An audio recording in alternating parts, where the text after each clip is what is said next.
और वहीं दिल्ली पुलिस को स्वामी चैतन्यानंद सरस्वती की तलाश लगातार है। इस बीच स्वामी चैतन्यानंद की अश्लील चैट भी अब सामने आने लगी है।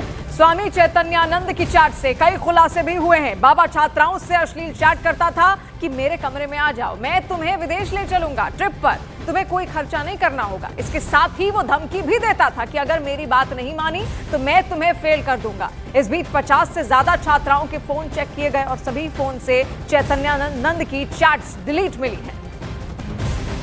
तो देखिए, ये बाबा फरार लगातार चल रहे हैं, इनकी तफ्तीश भी यहां पर चल रही है। लेकिन किस तरीके से ठगी की जाती थी, छात्राओं से अश्लील चैट ये बाबा यहां पर करता था और ऐसे में इसका ढोंग अब सब कुछ बाहर निकलकर सामने आ रहा है। चैट्स के जरिए कई खुलासे यहां पर हुए हैं। 50 से ज्यादा वो छात्राएं बताई जा रही हैं जिनके साथ ये अश्लील चैट यहां पर करता था और कहता था कि मेरे कमरे में आओ, मैं तुम्हें अपने साथ विदेश ले चलूंगा, खर्चा भी उठाऊंगा, तुम्हें कोई खर्चा करने की जरूरत नहीं है, लेकिन विदेश घुमाऊंगा। और अगर छात्राएं उनसे मना करती थी साफ साफ शब्दों में, तो धमकाता भी था ये बाबा।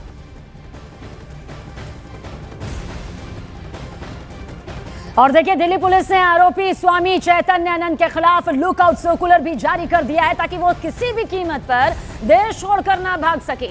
राजस्थान, बिहार, हरियाणा, यूपी, उत्तराखंड में इस आरोपी बाबा की तलाश की जा रही है। आरोपी स्वामी चैतन्यानंद पर लगे इस गंभीर आरोपी की जांच भी अब जारी है। पीड़ित लड़कियों के मोबाइल फोन की फॉरेंसिक जांच की गई।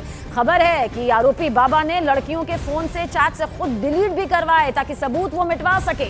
इसलिए लड़कियों के फोन फॉरेंसिक जांच के लिए भेजे गए हैं ताकि उन्हें दोबारा से रिकवर किया जा सके। देखिए, बाबा छात्राओं के मोबाइल पर जो अश्लील मैसेजेस भेजा करता था उसे बाबा महिला वार्डन के जरिए डरा धमका के डिलीट करती थी। छात्राओं का विरोध करने पर उन्हें फेल करने की धमकी इसके जरिए दी जाती थी। दिल्ली पुलिस ने इंस्टीट्यूट की 3 महिला वार्डन के बयान भी दर्ज कर लिए हैं और दिल्ली पुलिस ने आरोपी के तौर पर इनसे पूछताछ भी की है। तो देखिए, वहीं इस पूरे मामले में नया मोड़ भी सामने आ गया है। पुलिस ने पीड़ित लड़कियों के मोबाइल फोन्स की फॉरेंसिक जांच करवाई है क्योंकि आरोप है कि बाबा चैतन्यानंद उर्फ पार्थ सारथी ने लड़कियों के फोन से चैट्स डिलीट करवाई थी। तो आपको दिखाते हैं कि बाबा लड़कियों को कैसे मैसेज करता था। बाबा लड़कियों को अपने कमरे में बुलाता था, लड़कियों को विदेश ले जाने का प्रलोभन देता था, लड़कियों के पूरे खर्चे उठाने की बात करता था, बात नहीं मानने पर फेल करने की धमकी भी देता था। और फेल कैसे, ये था मैनेजमेंट इंस्टीट्यूट का संचालक और मैनेजमेंट की छात्राओं से ही ये इस प्रकार की गंदी बातें करता था, इस प्रकार की चैट्स करता था और बात नहीं मानने पर धमकी देता था। और दिल्ली से खबर सामने आ रही, जहां पर दिल्ली में यौन शोषण के आरोपी बाबा चैतन्यानंद सरस्वती और पार्थ सारथी पर पुलिस की जांच में बड़ा खुलासा हुआ है।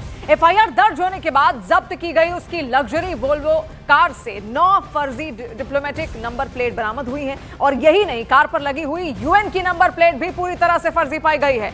आरोपी बाबा उड़ीसा का रहने वाला है, करीब 12 साल से आश्रम में रह रहा था। बाबा पर छेड़खानी के 2 मामले उड़ीसा में दर्ज भी हुए थे, पहला 2009 और दूसरा 2016 में। बाबा आश्रम का केयर टेकर और संचालक उस वक्त था, वो इसी आश्रम में रह रहा था। बाबा लगातार लोकेशन बदल भी रहा था और मोबाइल का इस्तेमाल ना के बराबर करता है। उसकी आखिरी लोकेशन उत्तर प्रदेश के आगरा के आसपास मिली थी।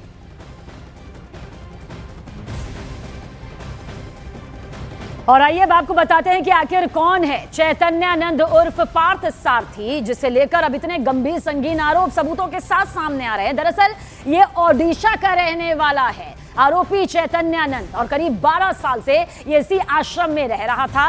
लेकिन चैतन्यानंद पर पहले भी छेड़छाड़ के 2 मामले दर्ज हैं। साल आपको बताते हैं, साल 2009, साल 2016 जब छेड़खानी का केस दर्ज हुआ था और ये साल 2025। आश्रम का केयरटेकर संचालक ये था। 17 लड़कियों ने देखिए इस बाबा पर गंभीर संगीन आरोप लगाए हैं छेड़खानी के। चैतन्यानंद पर ब्लैकमेलिंग, धमकाने का भी आरोप यहां पर लगा है। और आश्रम के सीसीटीवी फुटेज और हार्ड डिस्क अब जब्त कर लिए गए हैं। साथ ही जो पीड़ित है उनके भी मोबाइल फोन ले लिए गए हैं ताकि वो जो डिलीट चैट है वो सामने आ सके।